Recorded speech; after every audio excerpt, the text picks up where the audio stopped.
warahmatullahi wabarakatuh. Waalaikumsalam warahmatullahi wabarakatuh. Alhamdulillah, puji syukur kita panjatkan kehadiran Allah Subhanahu wa taala yang telah memberikan kesehatan dan kesempatan bagi kita semua sehingga kita masih dapat hadir di sekolah yang sangat kita cintai ini, sudah melalui proses belajar mengajar dan dilanjutkan dengan acara diseminasi calon guru penggerak angkatan 6 Kota Solo. Salawat berangkaikan salam kita kirimkan ke arwah Nabi Muhammad SAW dengan iringan doa Allahumma sholli ala sayyidina Muhammad wa ala ali sayyidina Muhammad. Mudah-mudahan dengan seringnya kita bersalawat menjadi pertolongan bagi kita di yaumil mahsyar. Amin amin ya rabbal alamin. Yang sama-sama kita hormati Ibu Kepala Sekolah SD Negeri 10 Suku dan sama-sama yang kami hormati adalah Bapak dan Ibu Majelis Guru serta staf SD 10 Suku. Tidak memperpanjang mukadimah, adapun acara kita pada diseminasi hari ini, yang pertama pembukaan yang sedang berlangsung, yang kedua lagu Indonesia Raya, yang ketiga kata sambutan dari kepala sekolah, yang keempat diseminasi yang akan disampaikan oleh Bu Saprianti dan saya sendiri, yang kelima penutup. Sebelum kita memasuki acara yang kedua, marilah kita membacakan basmalah. Bismillahirrahmanirrahim. Acara yang kedua yaitu lagu Indonesia Raya yang dipimpin oleh Ibu Yana. Kepada Ibu Yana kita persilakan.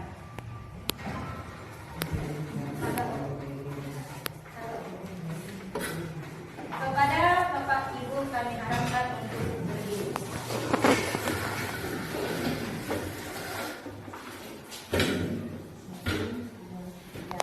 Indonesia tanah airku, tanah tumpah darahku. Di sanalah aku berdiri, jadi pandu ibu. Indonesia kebangsaanku, bangsa dan tanah airku. Marilah kita berseru, Indonesia bersatu. Kepada Bapak dan Ibu dipersilakan duduk kembali.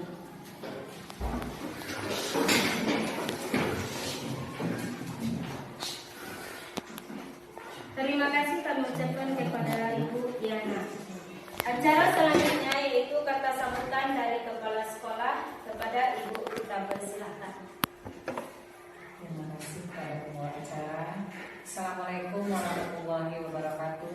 Waalaikumsalam warahmatullahi wabarakatuh. Puji syukur tidak lupa kita ucapkan kehadirat Allah Subhanahu wa taala. Berkat rahmat dan karunia-Nya kita dapat berkumpul di ruangan yang sangat kita cintai ini. Salam beserta salam dan lupa kita aturkan selalu kepada Nabi kita Muhammad SAW. Semoga kita harapkan syafaatnya kelak di yaumul mahsyar. Amin ya rabbal alamin. Yang terhormat Bapak Ibu, khususnya CDP Angkatan 6, selanjutnya Bapak Ibu dari SDN 10 Suku, staf serta usaha.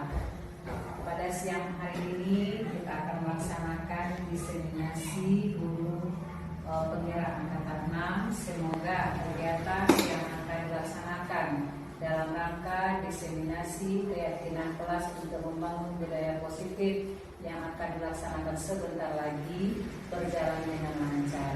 Semoga apa yang akan disampaikan oleh guru calon penggerak Angkatan 6 yaitu Ibu Rusda dan Ibu Saprianti dapat kita terima materinya dengan baik dan dapat memberikan dampak positif khususnya bagi pembelajaran di kelas, sehingga apa yang mereka sampaikan nanti bisa menjadikan hal yang lebih baik lagi dalam proses pembelajaran dan juga memberikan dampak nyata yang akan kita tunggu sinerginya khususnya Ibu Saprianti dan Ibu Rusda bagi kelas yang lain dan juga Bapak Ibu guru yang sedang mengikuti SDEP, sehingga ini memberikan magnet positif bagi kita semua. Harapan kami semoga khususnya harapan saya sebagai kepala sekolah, semoga kegiatan diseminasi pada siang hari ini berjalan dengan lancar sehingga nanti Ibu Saprianti dan Ibu Rusda lulus dalam kegiatan CGP angkatan 6. Amin. Dan menyusul bagi Bapak Ibu yang sedang mengikuti CGP angkatan 11, semoga SD 10 lebih maju di kemudian harinya. Hanya itu sambutan dari saya, terlebih terkurang saya akhiri dengan Assalamualaikum warahmatullahi wabarakatuh. Terima kasih kami ucapkan kepada Ibu Kepala Sekolah yang telah memberikan sambutan. Acara selanjutnya yaitu penyampaian materi budaya positif. Yang pertama akan disampaikan oleh Ibu Saprianti. Pada Ibu Saprianti kita persilakan. Selamat Bu Saprianti. Silakan. Ya.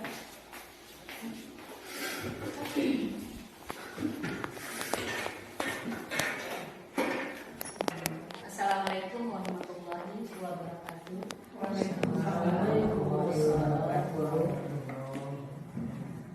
Pertama sekali, marilah kita sama-sama bersyukur kepada Allah yang selalu melimpahkan rahmat dan karunia kepada kita sehingga kita masih bisa berkumpul di ruangan ini dalam rangka melaksanakan kegiatan diseminasi.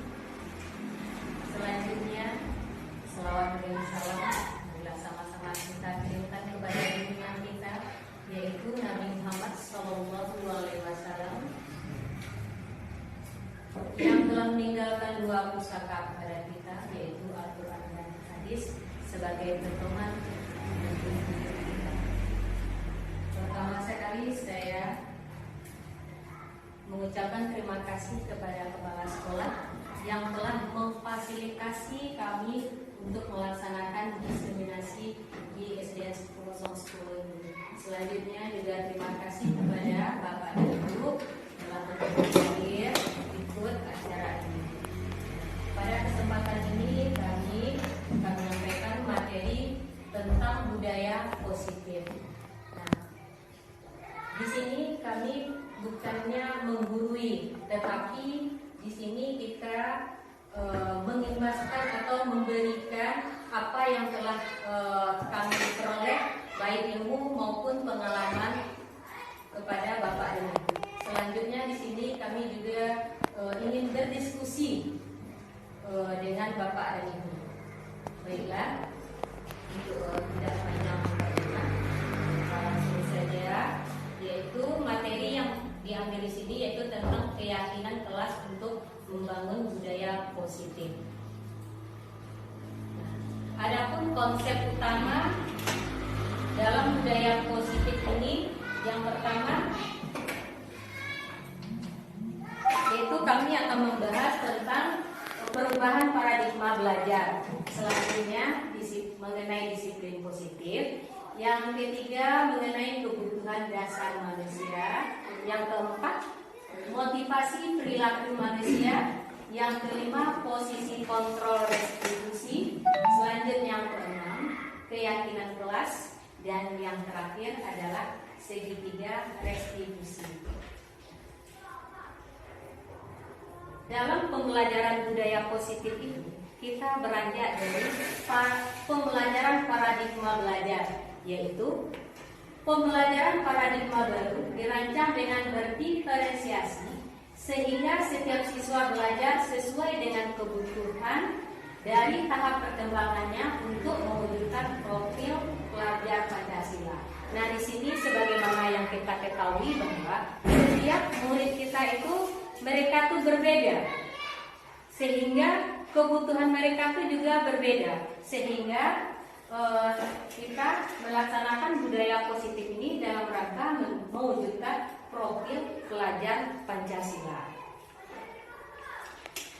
Selanjutnya budaya positif. Nah, sebelum kita lanjut, saya ingin bertanya dulu kepada Bapak dan Ibu, apa sih yang kita ketahui tentang budaya positif itu? Sebelum ini apa yang kita ketahui tentang budaya positif?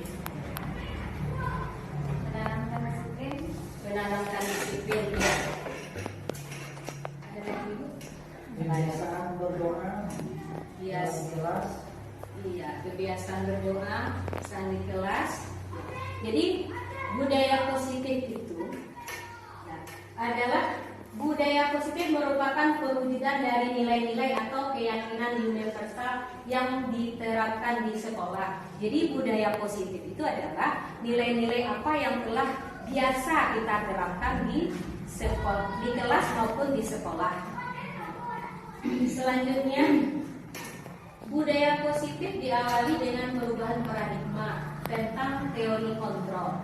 Nah, selama ini kita berangkat sebagai guru yang merasa berkewajiban kalau kita itu mengontrol perilaku siswa agar mereka berperilaku sesuai dengan yang kita harapkan. Jadi selama ini ternyata kita selalu kita yang mengarahkan anak didik kita untuk berbuat bertingkah laku sesuai dengan yang kita harapkan.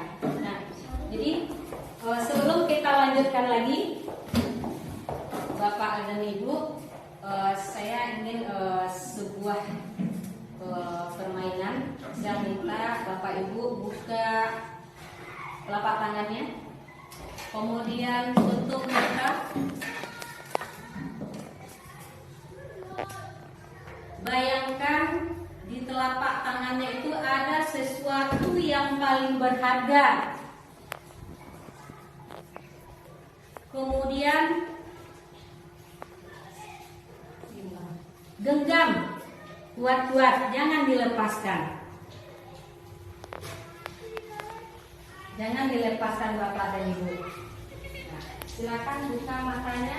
Bayangkan apa yang paling berharga tadi di tangan Ibu.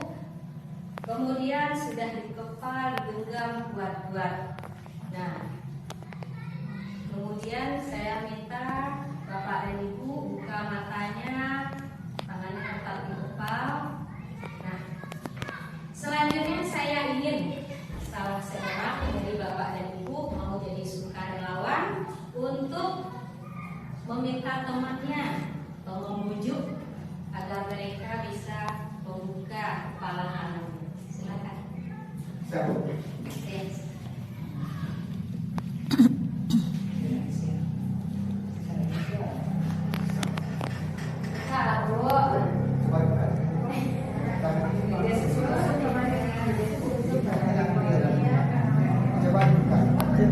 Ini ada yang dilihat di dalam tangannya ada apa ini? Coba lihat tulis tangannya Ibu. Nanti ini bisa tulis tangannya. Oke, nanti kita beli Pak Suri. Ya sebelah ini bagus juga nih. Nggak berhasil ya Pak ya. Ibu, coba lihat tangan Ibu. Coba lihat tengok di dalamnya Ibu. Coba Ibu buka Ibu. Ya sebelah ini Bu. Lihat tulis tangannya di mana? Gimana Pak? Nggak berhasil Pak. Nggak bisa. Yang buka ya Pak ya. Coba buka. Ya. Tangan Ibu beda nih guys, tangan Ibu beda sama yang lain. Coba Ibu buka ini. Ada sesuatu Pak. Pak masa ini lebih berharga. Pak ini pegang-pegang. Oh iya. Terima kasih Pak Putra. Ternyata usaha Pak Putra bagaimanapun memujuk tadi orang berhasil. Tidak berhasil. Malah ingin dibelikan bakso juga tidak mau. Nah, silakan Bapak Ibu buka lagi kepala tangan. Nah, kita lanjutkan dengan materi berikutnya. Pada teori kontrol, selanjutnya psikiater dan pendidik Dr. William Blasher dalam kontrol teori yang kemudian hari berkembang dan dinamakan choice theory meluruskan beberapa miskonsepsi tentang makna kontrol. Nah, yang pertama yaitu ilusi guru mengontrol murid. Nah, di sini kita sebagai seorang guru sering meminta anak didik kita untuk melakukan sesuatu, walaupun mereka sendiri tidak mau melakukan. Karena di sini mereka istilahnya di bawah kontrol kita. Nah, mereka melakukannya. Nah, seharusnya kita sebagai seorang guru, kita tidak harus selalu mengontrol murid-murid kita. Selanjutnya, ilusi bahwa semua penguatan positif efektif dan bermanfaat. Nah, di sini kita juga seorang guru juga tidak harus selalu mengontrol anak didik kita untuk selalu berbuat dengan hal-hal yang telah mereka lakukan. Artinya kita membujuk mereka supaya mereka mau lagi melakukan dengan apa yang telah mereka kerjakan. Misalnya Ani, si Ani tadi kan telah membantu temannya yang jatuh. Berarti dia sudah berbuat baik. Kemudian kita memberikan penghargaan kepada mereka. Selanjutnya ada lagi teman yang jatuh, kita tidak perlu lagi meminta tolong, memberitahu kepada si Ani untuk melakukan hal yang sama. Jadi harus dia yang melakukan sendiri tanpa kita suruh kembali. Selanjutnya, ilusi bahwa kritik dan membuat orang merasa bersalah dapat menguatkan karakter. Jadi Bapak dan Ibu, ternyata setiap kritik yang kita berikan kepada anak kita itu tidak selamanya membuat anak kita untuk merasa bersalah. Nah, selanjutnya ada ilusi bahwa orang dewasa memiliki hak untuk memaksa. Jadi orang-orang dewasa atau kita sebagai seorang guru tidak harus mempunyai tanggung jawab untuk selalu meminta anak kita untuk melakukan sesuatu. Nah, jadi intinya berikanlah kepada anak didik kita itu mereka yang ingin melakukan hal-hal tersebut. Selanjutnya kita akan membahas perubahan paradigma stimulus respon, teori kontrol dan teori pilihan. Nah, di sini ada 2 kolom, stimulus respon yang biasa kita lakukan, kemudian teori kontrol atau pilihan. Nah, yang biasa kita lakukan, kita mencoba mengubah orang agar berpandangan sama dengan kita. Berarti anggapan kita mencoba mengajak orang, berarti kita harus mempunyai pandangan yang sama terhadap orang.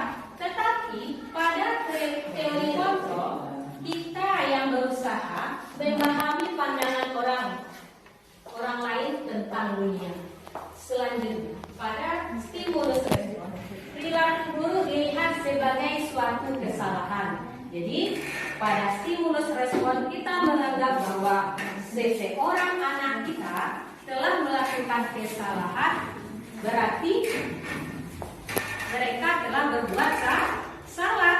Namun pada teori kontrol, semua perilaku yang telah dilakukan, baik anak kita telah berbuat salah, pasti mereka melaksanakannya dengan adanya suatu tujuan.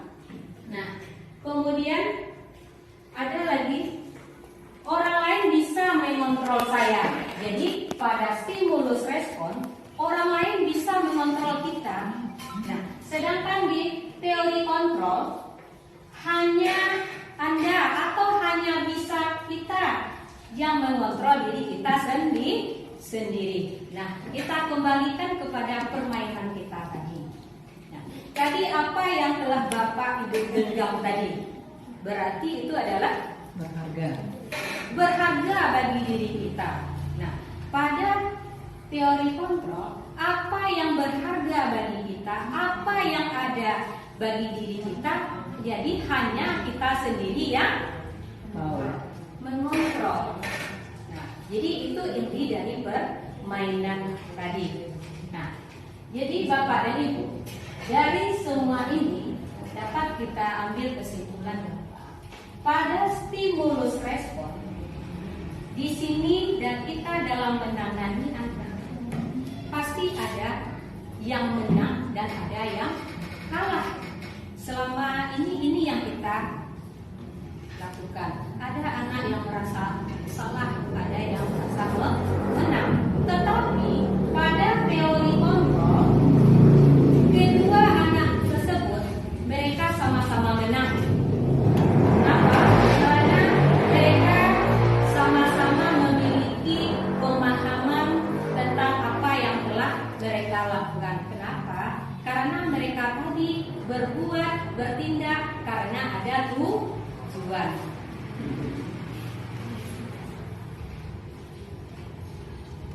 Selanjutnya kita membahas tentang yang kedua, yaitu tentang disiplin positif. Sekarang kita minta kepada Bapak dan Ibu dulu disiplin. Kita sudah biasa melaksanakan disiplin. Nah, apa yang dimaksud dengan disiplin kita di sini? Taat, iya. Belajar, Iya. Nah, mematuhi. ya. Nah, di sini pada budaya positif ini, disiplin berasal dari bahasa Latin yaitu disiplin yang artinya belajar. Berarti disiplin ini maksudnya adalah belajar. Selanjutnya, makna asal dari kata berkonotasi dengan disiplin diri dari murid-murid Sokrates dan Plato. Selanjutnya, disiplin diri. Disiplin diri ini adalah membuat orang bagaimana dia bisa menggali potensinya untuk menuju sebuah tujuan tentang apa yang ingin dihargai. Jadi disiplin ini adalah berhubungan dengan disiplin diri. Nah, yaitu mereka menggali potensi apa yang mereka ada untuk menuju suatu tujuan. Nah, namun pada yang kita telah laksanakan, makna disiplin itu berubah menjadi sesuatu yang dilakukan seseorang pada orang lain, yaitu mendapat kepatuhan. Jadi intinya di sini tadi adalah kepatuhan, taat. Ya, jadi anak-anak kita selama ini mereka disiplin.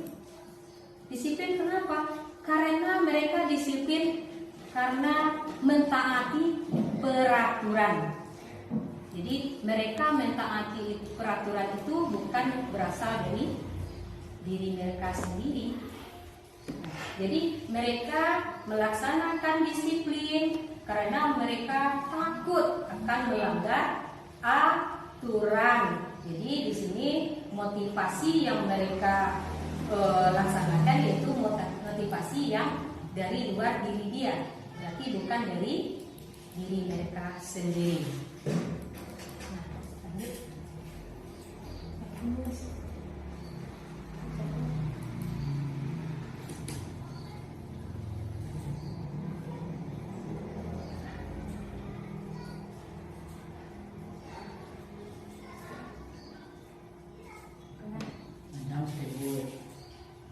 Nah, kita lanjut makna disiplin. Nah, ini makna disiplin dalam budaya positif itu belajar mengontrol diri dengan menggali potensi yang ada pada diri kita agar mencapai tujuan yang mulia, yaitu sesuatu menjadi seseorang yang kita inginkan berdasarkan nilai-nilai yang kita hargai. Nilai-nilai itu yaitu nilai-nilai keyakinan yang universal yang sesuai dengan profil Pancasila.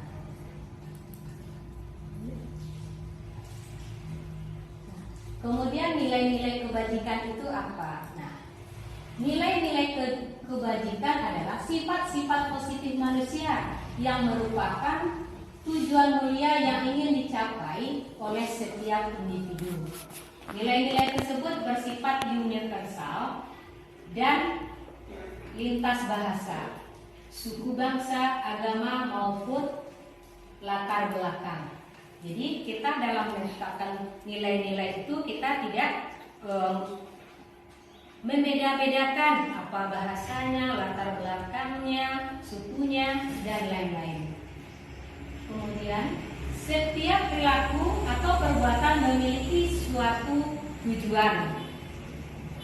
Dengan menaikkan nilai-nilai kebajikan yang diyakini seseorang, maka motivasi intrinsik akan terbangun sehingga menggerakkan motivasi dari dalam untuk mencapai tujuan mulia yang diinginkan. Selanjutnya, nilai-nilai kebajikan yang ingin dicapai oleh setiap anak Indonesia kita kenal dengan istilah profil pelajar Pancasila. Yang pertama yaitu beriman, bertakwa kepada Tuhan Yang Maha Esa dan berakhlak mulia. Yang kedua, mandiri, bernalar kritis, berkebinekaan global, bergotong royong, dan kreatif. Kok kamu ini Ah, Ya, selanjutnya kita membahas tentang kebutuhan dasar manusia. Nah, tadi kita telah mengetahui bahwa setiap manusia pasti memiliki kebutuhan yang berbeda. Kebutuhan apa saja?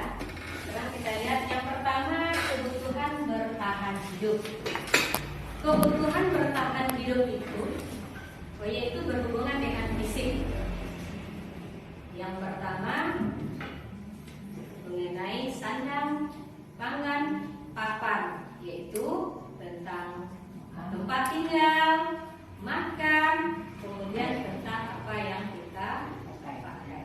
Nah, di sini seorang anak tidak akan bisa belajar kalau keadaan rumahnya misalnya mengalami banjir.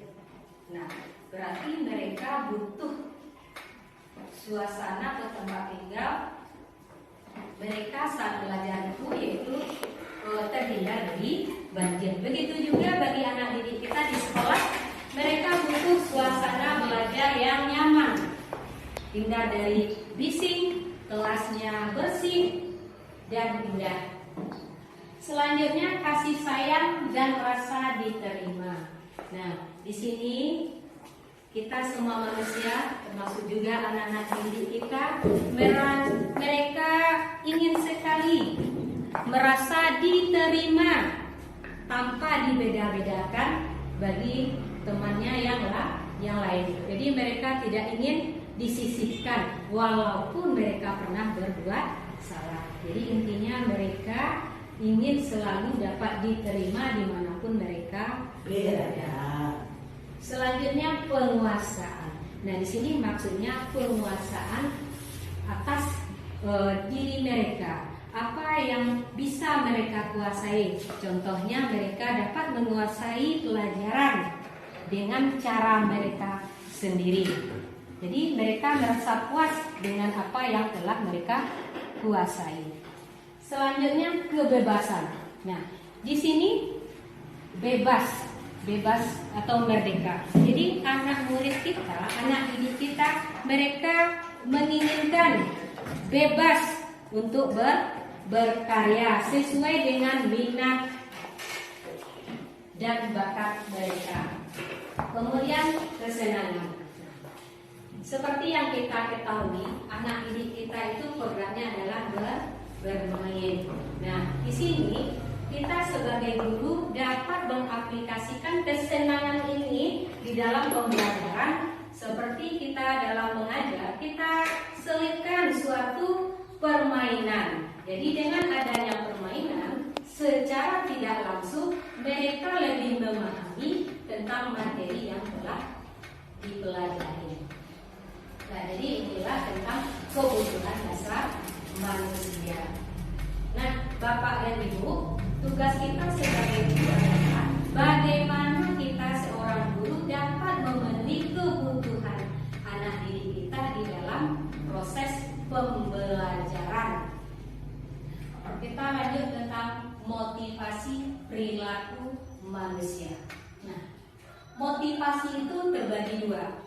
ada motivasi yang berasal dari luar, yaitu motivasi eksternal. Motivasi eksternal itu ada dua. Yang pertama itu untuk menghindari kenyamanan dan hukuman. Nah, contohnya di sini murid kita melakukan disiplin karena takut akan dihukum. Jadi mereka patuh taat dengan segala aturan karena mereka merasa takut akan kena hukuman. Selanjutnya yang kedua, untuk mendapatkan imbalan dari orang lain atau institusi. Nah, murid kita melakukan disiplin karena ingin mendapatkan imbalan. Jadi karena kita juga sering melakukan memberikan imbalan kepada anak, hadiah. Nah, sehingga mereka setiap akan melakukan suatu kegiatan atau suatu sikap, mereka sering mengharapkan imbalan atau penghargaan yang kita berikan. Jadi setiap tindakan yang mereka lakukan itu berasal dari luar diri mereka sendiri. Jadi mereka melakukannya karena ada faktor dari luar. Nah, selanjutnya ada motivasi internal, yaitu yang dari diri mereka sendiri. Nah, yaitu untuk menghargai diri sendiri. Jadi mereka melakukannya untuk menghargai diri mereka. Nah, contohnya murid melakukan disiplin karena mereka sadar akan nilai kebajikan dirinya dan ingin menghargai diri sendiri. Jadi apa yang mereka lakukan benar-benar motivasi keinginan dari diri mereka sendiri tanpa adanya motivasi atau bujukan dari luar. Nah, inilah yang tujuan disiplin positif di dalam pembelajaran budaya positif. Selanjutnya posisi kontrol restitusi. Nah, Bapak dan Ibu, kita di sekolah pasti ada mengalami, menyelesaikan anak-anak kita yang mengalami suatu masalah. Nah, di sini kita sebagai seorang guru, bagaimana kita menempatkan diri kita? Apakah kita sebagai penghukum, sebagai pembuat rasa bersalah, ataukah kita sebagai teman, sebagai penantau, ataukah sebagai manajer? Nah, apa itu yang penghukum? Penghukum itu yaitu yang mengenai fisik atau verbal. Kita melakukan kekerasan fisik atau verbal bisa dengan kata-kata. Contohnya, patuhi aturan saya, atau awas, kamu selalu salah, pasti selalu terakhir. Jadi yang menghukum ini, kita menghukum anak didik kita dengan kata-kata kita, sehingga apa yang kita sampaikan itu nanti membekas pada diri mereka. Jadi di sini guru sebagai penghukum. Kemudian apakah kita ingin membuat rasa bersalah? Nah, apa itu? Nah, biasanya suara guru itu lebih lembut. Contoh nih, biasa kakak yang dilakukan adalah, ibu kecewa dengan kamu. Suaranya pelan. Nah, ibu kecewa dengan kamu. Berapa kali bapak harus kasih tahu? Gimana coba kalau ibu pun tahu? Berarti kita seorang guru, kita yang merasa diri mereka menjadi pembuat rasa bersalah. Jadi kita yang memancing, kita yang mengingatkan mereka kalau apa yang telah mereka lakukan itu salah. Dengan rasa. Iya, ini kita menanamkannya tadi dengan rasa, dengan suara yang lebih pelan. Kemudian kita sebagai guru, yaitu sebagai teman, yaitu sifatnya kita mengajar. Kita posisi ini biasa bisa positif, bisa juga akhirnya juga negatif. Contoh kata-kata yang dapat kita ucapkan di sini adalah, ayo bantulah demi Bapak, ayo ingat Kalau enggak, hiburan dulu. Ya, sudah, ini tidak apa-apa. Berarti ini kita sebagai teman kita melakukan pendekatan supaya anak kita mau dia berubah sikapnya, mau melakukan sesuatu. Selanjutnya, guru sebagai pemantau.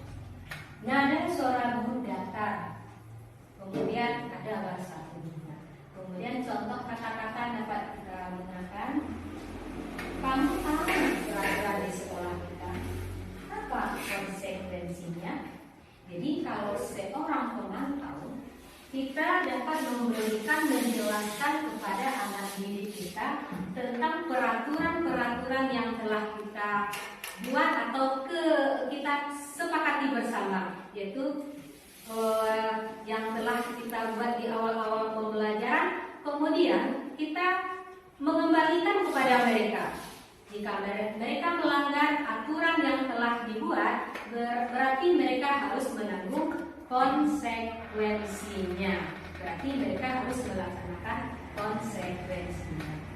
Selanjutnya, guru itu sebagai manajer, yaitu dengan mengajukan pertanyaan-pertanyaan. Contoh, apa yang kita yakini? Kalau kamu meyakini, maukah kamu memperbaikinya? Kalau tidak, kira-kira apa sih yang harus kamu perbaiki? Nah, ini adalah sebagai manajer. Nah, dari yang 5 ini, satu yang ingin kita capai adalah posisi kita sebagai guru, yaitu sebagai manajer.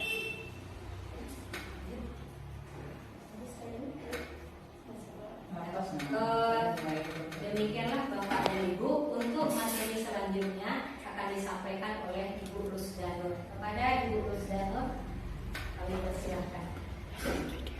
Assalamualaikum warahmatullahi wabarakatuh. Terima kasih atas waktunya Bu Saprianti. Di sini saya akan menyambung penjelasan dari 5 posisi kontrol seorang guru. Jadi tadi sudah dijelaskan oleh Ibu Saprianti bahwasanya ada 5 posisi kontrol guru. Yang paling bagus adalah pemantau dan manajer. Mudah-mudahan dari gurunya kita pada teman sekarang sudah berpihak kepada manajer dan pemantau. Untuk selanjutnya kita lanjutkan, yaitu kekuatan keyakinan kelas. Di dalam sebuah kelas kita itu harus ada keyakinan yang kita buat. Itu biasanya dulu itu artinya peraturan. Namun pada saat ini kita akan merubahnya menjadikan sebuah keyakinan kelas. Kata-katanya akan diperhalus. Di bagaimana pembentukan keyakinan kelas itu? Ada 6 syarat dalam pembentukan keyakinan kelas. Yang pertama, lebih abstrak dari peraturan. Yang kita buat itu kata-katanya lebih abstrak, lebih nyata dari peraturan. Contohnya saja, kita biasanya di peraturan itu mematuhi tata tertib. Nah, pada keyakinan kelas mungkin kita ganti dengan disiplin. Jadi kata-katanya lebih abstrak dari peraturan. Yang kedua, berupa pernyataan universal. Pernyataan universal ini bukan saja keyakinan itu dijalankan oleh siswa, namun dijalankan oleh semua warga kelas, termasuk juga gurunya. Yang ketiga, dibuat dalam bentuk positif. Dalam bentuk positif maksudnya di sini, contohnya kalau kita membuat keyakinan kelas tidak terlambat ke sekolah, berarti kan itu kata-katanya bentuknya negatif. Jadi kita ganti dengan disiplin. Contoh yang kedua misalnya, apa contohnya lagi Bapak Ibu? Misalnya keyakinan kelas yang kita buat dalam bentuk negatif. Apa contohnya lagi? Tidak berkata-kata kasar, misalnya kan, tidak berkata-kata kasar. Berarti itu kan katanya itu, bentuk kalimatnya itu negatif. Maka kita ganti menjadi sopan. Ya, sopan. Atau misalnya tidak membuli teman. Kita buat misalnya saling menghargai. Ya. Berarti seperti itulah bahasa yang akan kita tuangkan di dalam keyakinan kelas. Yang keempat, sesuai dengan kondisi kelas sekolah agar mudah diterapkan. Contohnya sekolah kita misalnya anak-anak kita jauh, ada yang jauh. Kan kita sebelum masuk dalam lokal itu kita tahu tempat tinggal anak-anak kita. Nah, jadi kita buat tuh disesuaikan dengan kondisi kelas kita. Misalnya kita buat masuknya misalnya 7/10, sementara anak kita ada yang dari kabupaten. Nah, jadi itu disesuaikan dengan kondisi kelas. Apakah kita berikan dia sebuah pengecualian atau misalnya kita berikan kesepakatan kepada anak-anak kita bahwa anak yang satu ini tinggalnya jauh dari sekolahnya. Kemudian sedikit saja agar mudah dipahami. Maksudnya di sini sedikit saja, seperti yang tadi misalnya disiplin itu kan sudah masuk contohnya membuat PR, membuat tugas, datang tepat waktu, itu kan sudah mencakup di dalam satu kata yaitu disiplin. Jadi keyakinan itu hanya sedikit tapi mencakup di dalamnya semuanya sehingga mudah diingat oleh warga kelas kita. Kemudian semua warga kelas dilibatkan dalam pembuatan keyakinan kelas ini. Semua warga di kelas itu dilibatkan. Setiap anak itu memberikan satu keyakinan kelas di dalam stik warna, misalnya di dalam stik warna, kemudian kita kumpulkan. Misalnya di kelas 6 ada 30 anak. Tidak mungkin kan keyakinan kelas kita ada 30, sementara syarat untuk keyakinan kelas itu tadi sedikit saja agar mudah diingat. Nah, caranya jika anak kita membuat 3 atau 4 yang hampir sama, maka kita jadikan satu tadi seperti saling menghargai. Tidak membuli kan masuk saling menghargai. Tidak berkata-kata kotor, saling menghargai. Kemudian apa lagi contohnya Bapak, Ibu? Kalau masuk saling menghargai itu, atau saling menghormati? Sesama agama. Ya? Sesama agama. Yang menghormati sesama agama. Jadi kita satukan di dalam kata-kata disiplin. Sehingga keyakinan kelas kita itu hanya sedikit tapi memuat semua yang kita inginkan. Seperti itu kira-kira untuk keyakinan kelas. Lanjut Bu. Nah, apa latar belakang kita membuat keyakinan kelas itu? Yaitu mewujudkan kelas yang aman, nyaman, dan menyenangkan bagi murid sehingga materi yang diajarkan lebih mengerti. Jadi di mana letak kelas yang aman, nyaman tadi? Karena keyakinan kelas kita itu dibuat oleh semua warga kelas kita. Kemudian juga akan dilaksanakan oleh semua warga kelas kita. Apa tolak ukurnya? Mewujudkan kelas yang aman, nyaman, dan menyenangkan sehingga murid dapat belajar dengan bahagia dengan penerapan budaya positif. Jadi dengan kita buat keyakinan kelas kita tadi itu bisa kita merasa aman dan nyaman dalam pembelajaran sehingga terciptalah budaya positif. Lanjut. Tujuan kita yaitu mewujudkan kelas yang aman, nyaman, dan menyenangkan sehingga murid dapat belajar dengan bahagia dengan penerapan budaya positif di dalamnya. Jadi keyakinan kelas itu nanti tujuannya ujung-ujungnya terciptanya budaya positif, tidak ada satupun yang merasa tertekan dan terasingkan di dalam kelas kita tersebut. Nah, ini masa tindakan yang pertama. Kita akan merancang kesepakatan kelas kita dulu. Di sebelum kita tahun ajaran baru misalnya, atau di sebelum pembelajaran kita sudah membuat keyakinan kelas ini seharusnya. Yang pertama kita rancang kesepakatan kelas. Sudah kita rancang tadi, anak-anak semua memberikan satu keyakinan kelas. Jika ada nanti yang sama, maka kita akan satukan menjadi satu kata.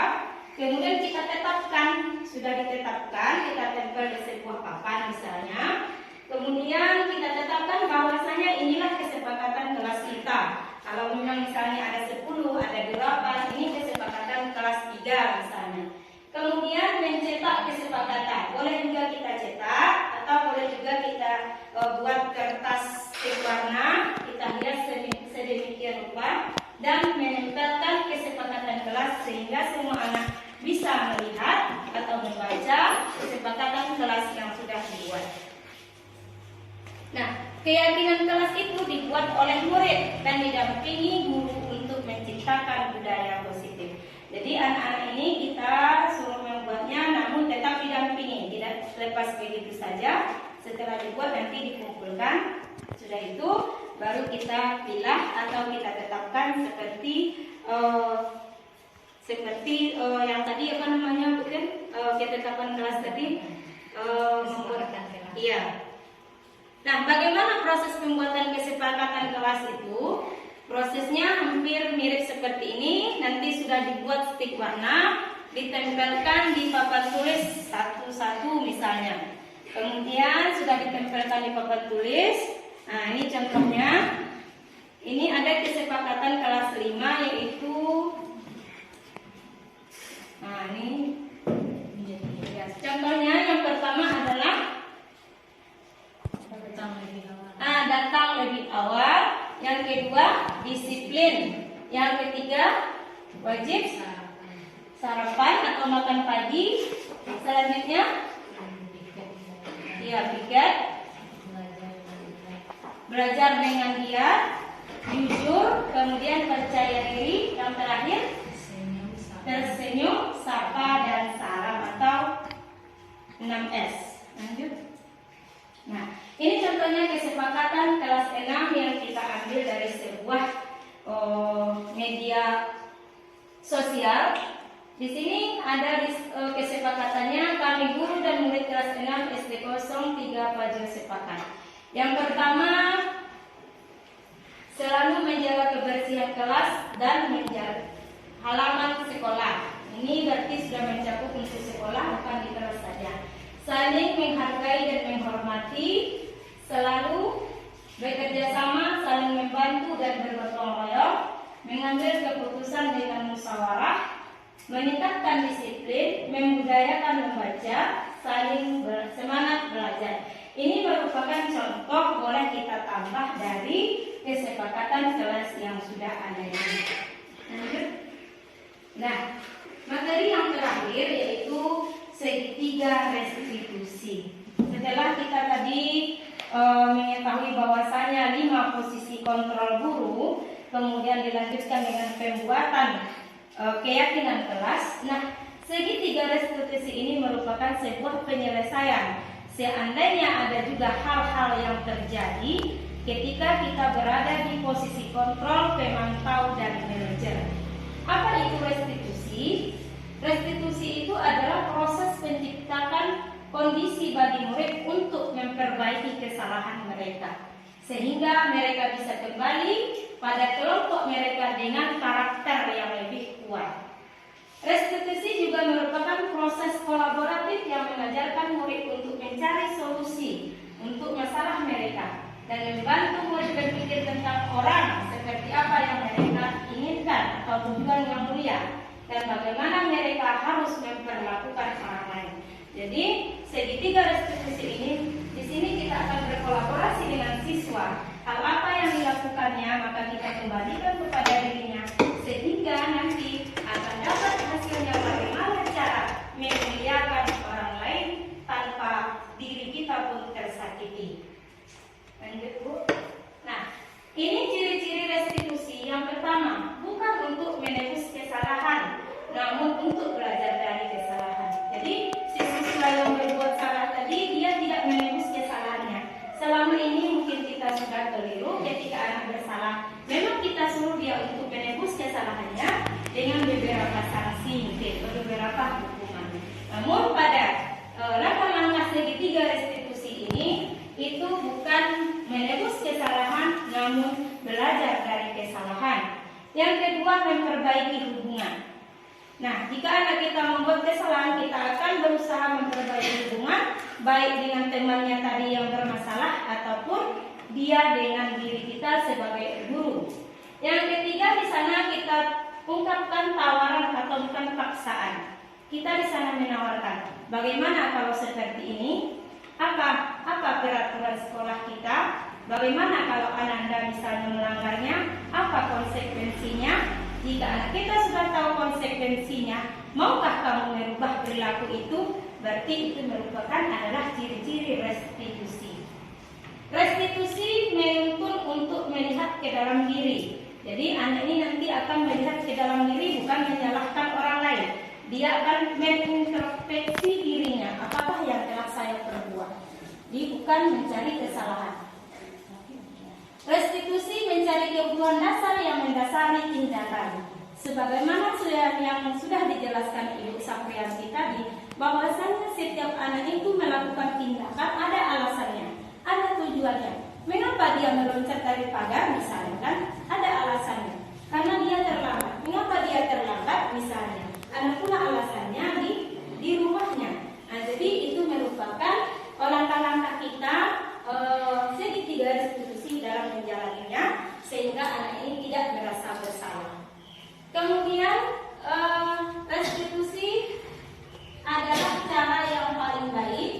Restitusi fokus pada karakter, bukan tindakan. Jadi restitusi ini fokus kepada perubahan karakter anak, bukan tindakannya yang kita fokuskan, cuma perubahan karakter yang akan kita tanamkan melalui keyakinan kelas. Restitusi fokus pada solusi. Jadi jalan keluar yang kita ambil itu nantinya akan menjadi sebuah karakter dan tidak diulangi lagi. Restitusi mengembalikan murid yang berbuat salah pada kelompoknya, sehingga dia nanti yang satu ini berbuat salah dan temannya tidak, dia bisa masuk kepada kelompok yang tidak berbuat salah tadi. Jadi sudah menyadari, berubah karakter dan masuk lagi ke kelompok yang biasanya tidak berbuat salah. Nah, inilah dia segitiga restitusi. Segitiga restitusi itu ada 3 langkah. Yang pertama, validasi tindakan. Yang kedua, menanyakan, menstabilkan identitas. Yang ketiga, menanyakan keyakinan. Nah, apa itu menstabilkan identitas? Nah, jadi ketika anak kita sudah berbuat salah, kita panggil dulu. Setelah kita panggil, kita yang langkah yang pertama adalah menstabilkan identitas. Apa itu menstabilkan identitas? Yaitu untuk mengubah identitas anak dari orang yang gagal karena melakukan kesalahan menjadi orang yang sukses. Kita stabilkan identitasnya terlebih dahulu. Anak yang melanggar peraturan karena sedang mencari perhatian adalah anak yang sedang mengalami kegagalan. Kemudian dia mencoba untuk memenuhi kebutuhan dasarnya, namun ada benturan. Jadi anak kita yang berbuat salah itu tadi kan ada alasannya. Kemudian mengapa dia berbuat salah? Karena dia masih mencari perhatian. Jadi yang kebutuhan dasar anak tadi di sini masuk, dia itu merupakan perhatiannya, kurang perhatian. Kemudian ada perbenturan di dalam jiwanya sehingga dia berbuat salah. Kalau kita mengkritik dia, maka kita akan tetap membuatnya dalam posisi gagal. Jadi kalau kita kritik anak yang salah, dia masih dalam posisi yang gagal. Kalau kita ingin menjadi reflektif, maka kita harus meyakinkan si anak dengan cara mengatakan kalimat-kalimat seperti ini. Jadi contoh kalimat restitusi itu, kita pas memproses menstabilkan identitas itu, Bu, saya di sini tadi misalnya berbuat salah. Saya tadi misalnya menampar si A. Kita bilang tidak apa-apa. Berbuat salah itu tidak apa-apa, karena itu adalah manusiawi. Kita dukung dulu tindakannya. Kemudian tidak ada manusia yang sempurna. Kita bilang, Ibu juga pernah dulu menampar orang misalnya. Bapak juga pernah menampar orang. Kemudian manusia ini kan tidak ada yang sempurna. Lanjut, saya juga pernah melakukan kesalahan seperti itu. Nah, kalau memang kita sebagai guru kan melakukan itu, kita akui kepada murid. Ibu juga pernah menampar orang dahulu seperti itu kan, sehingga dia tidak merasa terpojok, dia memiliki teman. Kemudian kita bisa menyelesaikan ini. Nah, jadi baru kita rangkul dengan cara kita bisa menyelesaikan ini. Bapak atau ibu tidak tertarik mencari siapa yang salah. Jadi kita bilang kepada anak, sebenarnya ibu di sini tidak mencari yang salah, cuman di sini ibu ingin mencari solusi dari permasalahan ini. Kemudian kamu juga berhak seperti itu. Lanjut, apakah kamu sedang menjadi teman baik buat dirimu sendiri? Menstabilkan identitas ini, kita tanya kepada anak kita itu, apakah kamu sekarang sudah berbuat baik terhadap dirimu? Selain kata-kata yang tadi, kita kunci dengan kata-kata itu. Misalnya jawabnya tidak, Bu, seperti itu kan. Langkah yang kedua, validasi tindakan yang salah. Kita validasi lagi. Setiap tindakan yang dilakukan ada tujuannya. Sudah kita bahas tadi, yaitu memenuhi kebutuhan dasar. Kalau kita memahami kebutuhan dasar, apa yang mendasar pada sebuah tindakan, kita akan bisa menemukan cara-cara paling efektif untuk memenuhi kebutuhan tersebut. Setelah kita dukung tadi menstabilkan identitas perilakunya, contohnya tadi apa yang kamu kerjakan, Ibu juga pernah seperti itu. Memang manusia itu tidak ada yang sempurna. Kan kita sudah merangkul dia tadi. Masuk kita ke validasi tindakan yang salah. Padahal kamu bisa melakukan yang lebih buruk dari ini ya. Misalnya tadi kan dia menampak orang, kemudian ditampak orang pula misalnya kan. Kan bisa tidak kamu melakukan hal yang buruk dari menampar? Tentu dia jawab bisa, kan seperti itu. Kamu pasti punya alasan kenapa melakukan hal itu. Nah, kita katakan ada tidak alasan awak membituan kawan? Pasti dia ada alasan, kan? Kemudian kamu patut bangga pada dirimu sendiri karena kamu telah melindungi sesuatu yang penting buat kamu. Jadi karena misalnya kan kalau di sekolah kita kan nyoga lele anu wak Bu, kecil ya kan? Tua di tuanya, bedanya kan? Jadi itu kan dia melindungi dirinya. Alasannya dia itu melindungi dirinya. Kemudian kamu boleh mempertahankan sikap itu, tapi kamu harus menambahkan sikap yang baru. Kita kunci, kamu boleh mempertahankan sikap itu, maksudnya sikap melindungi diri kamu itu, namun harus ditambahkan dengan sikap yang baru. Ini pada langkah validasi tindakan yang salah. Masuk kita ke langkah yang terakhir, yaitu menanyakan keyakinan. Teori kontrol menyatakan bahwa kita pada dasarnya itu motivasi secara internal. Jadi kalau sudah motivasi itu dari internal bukan eksternal, merasa ingin dihargai, maka di sini teori kontrol akan berlaku. Ketika identitas sukses telah tercapai, langkah yang pertama, dan tingkah laku yang salah telah divalidasi, maka anak siap untuk dihubungkan dengan nilai-nilai yang dia percaya dan berpindah menjadi orang yang dia inginkan. Pertanyaan di bawah ini menghubungkan kepada keyakinan anak dengan keyakinan kelas atau keluarga. Nah, setelah kita tahu dari bahwasanya kamu boleh mempertahankan sikap itu, namun ada yang harus kamu tambah sikap yang baru. Nah, apa keyakinan kelas kita? Kita tanya itu. Apa keyakinan kelas kita atau apa keyakinan sekolah kita? Contohnya harus berpakaian seragam. Misalnya, ini contohnya anak kita nggak pakai sepatu, misalnya kan kita tanya identitas masalahnya apa, tindakannya apa, kemudian keyakinannya apa. Apa nilai-nilai umum yang kita telah sepakati? Apa saja yang telah kita sepakati? Maka itulah dia keyakinan kelas tadi. Ini Bu, ada 9 misalnya kan. Apa bayangan kita tentang kelas yang ideal? Bagaimana semestinya kelas kita ini? Bagaimana semestinya sekolah kita ini harus menjalankan keyakinan kelas tersebut? Kan itu nanti jawabnya bagi si anak. Kamu mau jadi orang yang seperti apa? Nah, nanti dia akan menjawab, berarti dia mau menjadi orang yang lebih baik tentunya kan. Nah, itulah langkah-langkah segitiga restitusi, mulai dari tadi membuat keyakinan kelas. Jika misalnya ada juga terjadi permasalahan, maka kita akan menyelesaikannya dengan langkah-langkah segitiga restitusi. Kemudian tanpa melupakan 5 posisi kontrol seorang guru. Mudah-mudahan dengan menjalankan kesepakatan atau keyakinan kelas kita ini maupun nanti dikembangkan menjadi keyakinan sekolah, maka terciptalah budaya positif di sekolah kita ini. Mungkin itu saja untuk disimulasi penyampaian materi hari ini. Kami ucapkan terima kasih dan kita tutup dengan membacakan hamdalah. Alhamdulillahirobbilalamin. Banyak maaf. Assalamualaikum warahmatullahi wabarakatuh. Assalamualaikum Ibu. Waalaikumsalam. Ada Pak Putra. Jadi Ibu, tadi kan saya udah membuat kesepakatan kelas sama anak-anak. Ya. Jadi setiap anak saya minta membuat satu kesepakatan dia masing-masing. Iya. Tadi udah dia bikin, jadi saya tempelkan di papan tulis Bu. Jadi kan dari sekian banyak ini kan terlampau banyak Bu ya. Iya. Jadi bagaimana nih kalau sebanyak ini kan tidak hafal sama anak semuanya nantinya. Iya. Jadi susah kan anak menghafalnya. Jadi bagaimana cara merampingkan yang sebanyak ini supaya anak mudah ingat dia sama peraturan kelasnya nantinya. Oh iya Pak Putra. Sesuai dengan penjelasan kemarin, masing-masing anak kan diminta untuk membuat kesepakatan kelas. Iya. Kemudian dari yang sebanyak itu nanti kita rampingkan menjadi beberapa buah supaya anak kita bisa ingat. Iya. Nah kita ambil saja contohnya misalnya satu, kita lihat dulu.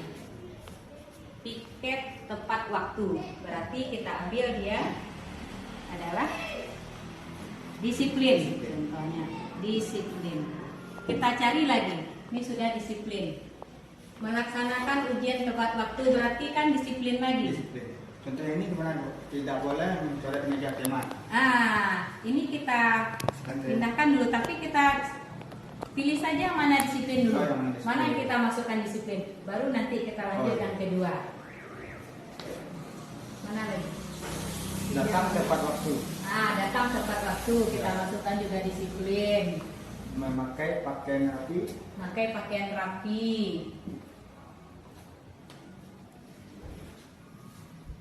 Mengerjakan PR tepat waktu. Mengikuti upacara. Tidak keluar saat istirahat. Berpakaian dengan rapi.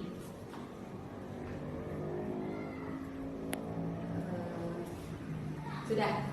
Berarti 1, 2, 3, 4, 5, 6, 7, 8, 9. Berarti ini ada 9 nanti. Jadi kita masukkan dia ke disiplin. Yang kedua kita cari lagi. Misalnya mana lagi? Tidak boleh mencoret meja tema. Tidak boleh mencoret meja teman. Ini mana yuk? Ini mana yang kita mau masukkan? Untuk kebersihan. Boleh kita buatkan menjaga kebersihan.